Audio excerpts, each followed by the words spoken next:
My dear students, I am Tamilarasan here.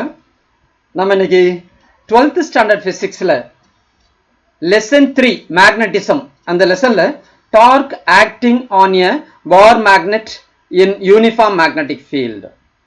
இதே மாதிரி similar question நம்ம first chapter electrostaticsல torque பார்த்திருக்கிறோம். அதை ஒரு தடவை பார்த்துட்டு இந்த வீடியோ பாருங்க, உங்களுக்கு ஈஸியா புரியும். சரியா? torque அப்படிங்கறத பத்தி நம்ம கொஞ்சம் இன்ட்ரோடக்ஷன் கொடுத்துட்டு போகலாம். நம்ம அதாவது டார்க் அப்படிங்கிறது மொமெண்ட் ஆஃப் ஃபோர்ஸ். அதாவது torque vector is equal to position vector cross force vector. அப்ப இந்த இடத்துல tau vector is equal to R vector cross F vector. இது உங்களுக்கு தெரிஞ்ச விஷயம் தான். இந்த இடத்துல ஒரு ஸ்பேனரை வச்சு நம்ம இந்த போல்ட்டை டைட் பண்றோம்னு வச்சுக்கோமே, இதுதான் பாயிண்ட் ஆஃப் ரொட்டேஷன். இந்த பாயிண்ட் ஆஃப் ரொட்டேஷன்ல இருந்து அந்த ஃபோர்ஸ் அப்ளை பண்ணக்கூடிய டிஸ்டன்ஸ் வரைக்கும் இருக்கிறது தான் நம்ம ஆர் வெக்டர் அப்படின்னு சொல்றோம். அது பொசிஷன் வெக்டர். இந்த இடத்துல ஃபோர்ஸ் ஆக்ட் பண்ணுது, அதுதான் எஃப் வெக்டர். சரியா? இந்த ஆர் வெக்டரை கொஞ்சம் எப்படி எக்ஸ்டெண்ட் பண்ணுங்க. இந்த ரெண்டு வெக்டருக்கும் இடையில இருக்கக்கூடிய ஆங்கிள் எவ்வளவு அப்படின்னு சொன்னாக்க நமக்கு தீட்டா.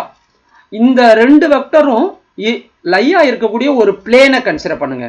இந்த பிளேன்ல தான் நமக்கு ஆர் வெக்டரும் இருக்கு, எஃப் வெக்டரும் இருக்கு. இந்த ஆர் வெக்டருக்கும் எஃப் வெக்டருக்கும் இடையில இருக்கக்கூடிய ஆங்கிள் வந்து தீட்டா. இப்போ இந்த ஆர் வெக்டர்ல இருந்து எஃப் வெக்டரையும் கிராஸ் ப்ராடக்ட் பண்ணா நமக்கு டார்க் கிடைக்கும். அப்போ அந்த டார்க் அப்படிங்கிறது இந்த பிளேனுக்கு பர்பெண்டிகுலரா இருக்கும். ஒன்னு அப்வர்ட் டைரக்ஷனா இருக்கும், இல்லைன்னா டவுன்வர்ட் டைரக்ஷனா இருக்கும். அதை கண்டுபிடிக்கிறதுக்கு தான் நமக்கு right hand grip rule use ஆகுது. அப்போ இந்த இடத்துல இந்த ரைட் ஹேண்ட் இந்த ஃபோல்டட் ஃபிங்கர்ஸ் இருக்கு இல்லையா, அந்த ஃபிங்கர்ஸை இந்த மேத்தமெட்டிக்கல் ஆப்ரேஷனோட டைரக்ஷன்ல வைக்கணும். இந்த மேத்தமெட்டிக்கல் ஆப்ரேஷன் எங்கேருந்து நடக்குது? ஆர்ல இருந்து எஃப்க்கு. அப்போ அந்த ஃபிங்கர்ஸை ஆர்ல இருந்து எஃப் நோக்கி ஃபோல்டு பண்ணி வச்சா எக்ஸ்டெண்டட் தம்பு வந்து எதை கொடுக்கும் அப்படின்னு சொன்னாக்க நமக்கு டார்க்கினுடைய டைரக்ஷனை கொடுக்கும்.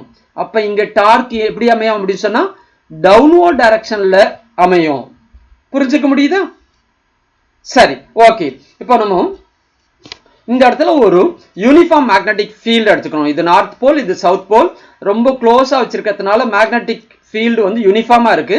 It is represented by the parallel line. அதனுடைய டிஸ்டன்ஸ் ஈக்குவலா இருக்கும், எக்ஸாக்டா ஈக்குவலா இருக்குன்னு வச்சுக்கோங்க. அப்ப இந்த இடத்துல இது ஒரு யூனிஃபார்ம் மேக்னெட்டிக் ஃபீல்டு. அதனுடைய மேக்னெட்டிக் ஃபீல்டு ஸ்ட்ரென்த் வந்து பி. சரி, இப்போ இதுல ஒரு நம்ம பார் மேக்னெட்டை வச்சிருக்கிறோம். இது நார்த் போல், இது சவுத் போல். நார்த் போலுடைய போல் ஸ்ட்ரென்த் வந்து QM. அப்ப அந்த QM ஓட பிஏ மல்டிப்ளை பண்ணா அது எக்ஸ்பீரியன்ஸ் பண்ணக்கூடிய ஃபோர்ஸ் நமக்கு கிடைக்கும். அது ஃப்ரம் லெஃப்ட் டு ரைட். ஏன்னா இந்த நார்த் போல எக்ஸ்டர்னல் சவுத் போல் அட்ராக்ட் பண்றதுனால இந்த force experience by the north pole எங்க லெஃப்ட்ல இருந்து ரைட்டுக்கு. இங்க பார்க்கும் பொழுது இந்த சவுத் போலுடைய போல் ஸ்ட்ரென்த் QM. அதனுடைய மேக்னெட்டிக் ஃபீல்டோட மல்டிப்ளை பண்ணும் பொழுது இந்த சவுத் போல் எக்ஸ்பீரியன்ஸ் பண்ணக்கூடிய ஃபோர்ஸ் கிடைக்கும். அது ரைட் டு லெஃப்ட். ஏன்னா இந்த சவுத் போல எக்ஸ்டர்னல் நார்த் போல் அட்ராக்ட் பண்றதுனால இப்படி இந்த டைரக்ஷன்ல ஆக்ட் பண்ணுது. இப்போ இந்த ரெண்டு ஃபோர்ஸும் two unlike parallel forces act on a rigid body, they constitute a couple. அப்போ கப்புள்னால இந்த இடத்துல யூனிஃபார்ம் நமக்கு மேக்னெட்டிக் ஃபீல்டு இருக்கிறதுனால டிரான்ஸ்லரி மோஷன் இருக்காது. சரியா? அப்போ ரொட்டேஷனல் மோஷன் மட்டும்தான் இருக்கும். அப்ப அந்த ரொட்டேஷனல் மோஷன் இப்படி ரொட்டேட் ஆகுது. இந்த பொசிஷன்லயும் நமக்கு என்னவாகும் சொன்னாக்க அந்த டார்க் எக்ஸ்பீரியன்ஸ் பண்ணுது, அதை ரொட்டேட் பண்ணுது. இந்த பொசிஷன்ல இருக்கும் பொழுது நமக்கு ஈவன்தோ அந்த ரெண்டு ஃபோர்ஸும் ஈக்குவல் மேக்னிடியூட் ஆப்போசிட் டைரக்ஷனா இருந்தா கூட நமக்கு அந்த மேக்னெட்டை ரொட்டேட் பண்ணாது. ஏன்? ஓகே, நமக்கு ஏன் அப்படிங்கறத நம்ம ஒரு வீடியோல பார்க்கலாமா? அதாவது நமக்கு இந்த இடத்துல ஒரு அதே யூனிஃபார்ம் மேக்னெட்டிக் ஃபீல்டு எடுத்திருக்கிறோம். அந்த யூனிஃபார்ம் மேக்னெட்டிக் ஃபீல்டுல நம்ம ஒரு நீடில் வச்சிருக்கிறோம். இந்த நீடிலுடைய இது நார்த் போல், இது வந்து சவுத் போல். ஸோ அப்போ இந்த நார்த் போல எக்ஸ்டர்னல் சவுத் போல் அட்ராக்ட் பண்ணுது. இந்த இடத்துல ஒரு கம்பி தெரியுதா பாருங்க, அந்த டைரக்ஷன்ல வந்து நமக்கு அந்த ஃபோர்ஸ் ஆக்ட் பண்றதா வச்சுக்கலாம். இந்த நார்த் போல் வந்து நீடிலுடைய சவுத் போல் அட்ராக்ட் பண்ணுது, அது ரைட் டு லெஃப்ட் அலாங் இந்த கம்பி தெரியுது இல்லையா, அந்த டைரக்ஷன்ல. இந்த கம்பி எப்பொழுதுமே இந்த மேக்னெட்டிக் ஃபீல்டுக்கு பேரலா இருக்கும். இந்த ஒரு கம்பி இந்த கம்பியும் ஒண்ணுக்கு ஒண்ணு எக்ஸாக்டா பேரலா இருக்கும் நீங்க இமேஜின் பண்ணிக்கங்க. நான் வீடியோ பண்ணும்போது கொஞ்சம் டிஃபரன்ஸ் வருது. நீங்க என்ன இமேஜின் பண்ணிக்கணும், இந்த கம்பியும் எக்ஸாக்டா ஒண்ணுக்கு ஒண்ணு பேரலா இருக்கும், அது மேக்னெட்டிக் ஃபீல்டுக்கு பேரலா இருக்கும் அப்படின்னு இமேஜின் பண்ணிக்கங்க. சரியா? இப்ப பாருங்களேன், இந்த வீடியோ பாருங்க, உங்களுக்கு கொஞ்சம் புரியும். அப்ப இந்த இடத்துல அன்லைக் பேரலல் ஃபோர்ஸஸ் ஆக்ட் பண்றதுனால நமக்கு என்ன ஆகுது அப்படின்னா கொஞ்சம் கொஞ்சமா அந்த மேக்னெட்டிக் நீடில் வந்து ரொட்டேட் ஆகுது. எந்த ஒரு பொசிஷன்லயும் இந்த இதுவும் ஒண்ணுக்கு ஒண்ணு என்ன ஆகும், பேரலா இருக்கும். அப்போ இப்படி இருக்கும் பொழுது இதுக்கு பிறகு ரொட்டேட் ஆகாது. சரியா? இந்த மற்ற பொசிஷன்ல எல்லாம் அது ரொட்டேட் ஆகுது, இந்த பொசிஷன்ல ஏன் ரொட்டேட் ஆகல அப்படிங்கிறதுக்கான ரீசன் உங்களுக்கு தெரியும். திரும்ப ஒரு தடவை பார்க்கலாம். பாருங்களேன், இந்த பொசிஷன்ல இந்த லைன் ஆஃப் ஆக்ஷனும் இந்த ஃபோர்ஸினுடைய லைன் ஆஃப் ஆக்ஷனும் வெவ்வேறு லைன். இந்த பொசிஷன்ல பாருங்க, இந்த பொசிஷன்ல இந்த லைன் ஆஃப் ஆக்ஷன் ஆஃப் ஃபோர்ஸும் இந்த லைன் ஆஃப் ஆக்ஷன் ஆஃப் ஃபோர்ஸும் வெவ்வேறு. ஈவன் தோ அது டூ அன்லைக் பேரலல் ஃபோர்ஸா இருந்தா கூட வெவ்வேறு லைன்ல அந்த ஃபோர்ஸ் ஆக்ட் பண்றதுனால அது ரொட்டேட் பண்ணும். ஆனா இந்த பொசிஷன்ல பாருங்க, ரெண்டும் சேம் லைன்ல ஆக்ட் பண்ணுது. இந்த எக்ஸாக்டா சேம் லைன்ல ஆக்ட் பண்றதா இமேஜின் பண்ணிக்கிங்க இந்த இடத்துல. அப்போ இந்த ரெண்டு ஃபோர்ஸும் ஈக்குவல் மேக்னிடியூட் ஆப்போசிட் டைரக்ஷன்ல இருந்தாலும் சேம் லைன் ஆஃப் ஆக்ஷன்ல ஆக்ட் பண்ணும்போது அது ரொட்டேட் பண்ணாது. மேக்னெட்டிக் நீடலையோ அல்லது மேக்னெட்டையோ ரொட்டேட் பண்ணாது, அங்க டார்க் ஃபார்ம் ஆகாது. புரிஞ்சுக்க முடியுதா? சரியா? அந்த ரெண்டு லைன் ஆஃப் ஆக்ஷனும் வெவ்வேறு லைனா இருந்துச்சுன்னா அது ரொட்டேட் பண்ணும். இப்ப கான்செப்ட் தெளிவா இருக்கும்னு நினைக்கிறேன். சரியா? இப்ப நம்ம புக் கண்டென்ட்டுக்கு போயிடலாமா நம்ம? சரி, இப்ப இந்த இடத்துல இந்த மேக்னெட் இது சவுத் போல், இது நார்த் போல். அப்ப நம்ம இந்த இடத்துல ரெண்டு போல நம்ம கன்சிடர் பண்ணிருக்கிறோம். ரெண்டு போல் உங்களுக்கு தெரிஞ்ச விஷயம் தான். இது நார்த் போல், இது சவுத் போல். அதனுடைய போல் ஸ்ட்ரென்த், ரெண்டுனுடைய போல் ஸ்ட்ரென்த்தும் மேக்னிடியூட் ஈக்குவலா இருக்கும், QM இருக்கும். சரியா? அப்போ இந்த ரெண்டு போலுக்கு இடையில இருக்கக்கூடிய டிஸ்டன்ஸ் வந்து 2L, அதான் மேக்னெட்டிக் லெங்த் அப்படின்னு சொல்றோம். இங்கே ஒரு யூனிஃபார்ம் மேக்னெட்டிக் ஃபீல்டு இருக்கு, அது வந்து எவ்வளவு, B வெக்டர். சரியா? இந்த நார்த் போல் எக்ஸ்பீரியன்ஸ் பண்ணக்கூடிய ஃபோர்ஸ், இந்த போல் ஸ்ட்ரென்த்தோட மேக்னெட்டிக் ஃபீல்டை நம்ம மல்டிப்ளை பண்ணோம் அப்படி சொன்னா நமக்கு நார்த் போல் எக்ஸ்பீரியன்ஸ் பண்ணக்கூடிய ஃபோர்ஸ் கிடைக்கும். சவுத் போல் எக்ஸ்பீரியன்ஸ் பண்ணக்கூடிய ஃபோர்ஸ் போல் ஸ்ட்ரென்த்தோட மேக்னெட்டிக் ஃபீல்டை நம்ம மல்டிப்ளை பண்ணா சவுத் போல் எக்ஸ்பீரியன்ஸ் பண்ணக்கூடிய ஃபோர்ஸ் கிடைக்கும். இந்த மைனஸ் எதை ரெப்ரசென்ட் பண்ணுது அப்படின்னு சொன்னா இந்த ஃபோர்ஸுக்கு இது ஆப்போசிட் டைரக்ஷன்ல இருக்கு. அப்ப இந்த ரெண்டு ஃபோர்ஸும் நமக்கு என்னது, ஈக்குவல் மேக்னிடியூட் ஆப்போசிட் டைரக்ஷன். அதனால நெட் ஃபோர்ஸ் வந்து 0வா இருக்கும், நெட் ஃபோர்ஸ். பட் இந்த இடத்துல டிரான்ஸ்லரி மோஷனை அது ப்ரொடியூஸ் பண்ணாது. ஏன்னா யூனிஃபார்ம் மேக்னெட்டிக் ஃபீல்டில் இருக்கிறதுனால எப்பொழுதுமே இந்த ரெண்டு போல் எக்ஸ்பீரியன்ஸ் பண்ணக்கூடிய ஃபோர்ஸினுடைய மேக்னிடியூட் சேமா இருக்கிறதுனால it does not execute any translatory motion. ஆனா ரொட்டேஷனல் மோஷன் மட்டும் ப்ரொடியூஸ் பண்ணும். ஏன் ரொட்டேஷனல் மோஷனை ப்ரொடியூஸ் பண்ணுது அப்படின்னு சொன்னா இந்த டூ ஈக்குவல் அண்ட் ஆப்போசிட் அந்த ஃபோர்ஸஸ் கான்ஸ்டிடியூட் எ கப்புள். எப்போ அந்த ரெண்டு லைன் ஆஃப் ஆக்ஷன் ஆஃப் ஃபோர்ஸும் வெவ்வேறு லைன்ல ஆக்ட் பண்ணும்பொழுது கப்புளை ஃபார்ம் பண்ணும். சேம் லைன்ல ஆக்ட் பண்ணும்பொழுது கப்புள் ஃபார்ம் ஆகாது, ரொட்டேட் ஆகாது. அதை தெளிவா மைண்ட்ல வச்சுக்கோங்க. புரிஞ்சுக்க முடியுதா உங்களுக்கு? ஓகே, இப்போ நம்ம force experienced by north pole, அது நம்ம முதலே பார்த்தாச்சு, திரும்ப இன்னொரு தடவை பார்ப்போம். இந்த போல் ஸ்ட்ரென்த்தோட மேக்னெட்டிக் ஃபீல்டை மல்டிப்ளை பண்ணா force experienced by the north pole கிடைக்கும். Fn vector is equal to QM into B vector. அதே மாதிரி force experienced by the south pole, இந்த சவுத் போலுடைய போல் ஸ்ட்ரென்த்தை மேக்னெட்டிக் ஃபீல்டோட மல்டிப்ளை பண்ணியிருக்கிறோம். அதுதான் force experienced by the south pole கிடைக்கும். இந்த மைனஸ் சைன் எதை ரெப்ரசென்ட் பண்ணுது, இந்த ஃபோர்ஸுக்கு இது ஆப்போசிட் டைரக்ஷன்ல இருக்கு அப்படிங்கறத ரெப்ரசென்ட் பண்ணுது. சரியா? இப்ப நெட் ஃபோர்ஸ் கண்டுபிடிக்கும் பொழுது இதை ரெண்டையும் ஆட் பண்றோம். ஒன்னு பிளஸ் இன்னொன்னு மைனஸ், ரெண்டு மேக்னெட்டியூடும் சேம். அப்ப டோட்டல் ஃபோர்ஸ் 0வா இருக்கும். இப்ப 0வா இருந்துச்சுன்னு சொன்னா டிரான்ஸ்லரி மோஷன் கிடையாது. ஆனா இங்க கப்புள் ஃபார்ம் ஆகும். ஏன் அப்படி சொன்னா இந்த லைன் ஆஃப் ஆக்ஷனும் இந்த லைன் ஆஃப் ஆக்ஷனும் டிஃபரெண்ட் லைன்ல இருக்கிறதுனால. புரிஞ்சுக்க முடியுதா? இங்க நார்த் போல் எக்ஸ்பீரியன்ஸ் பண்ணக்கூடிய டார்க் மொமெண்ட் ஆஃப் ஃபோர்ஸ் என்ன அப்படி சொன்னா இந்த position vector ON vector cross FN vector.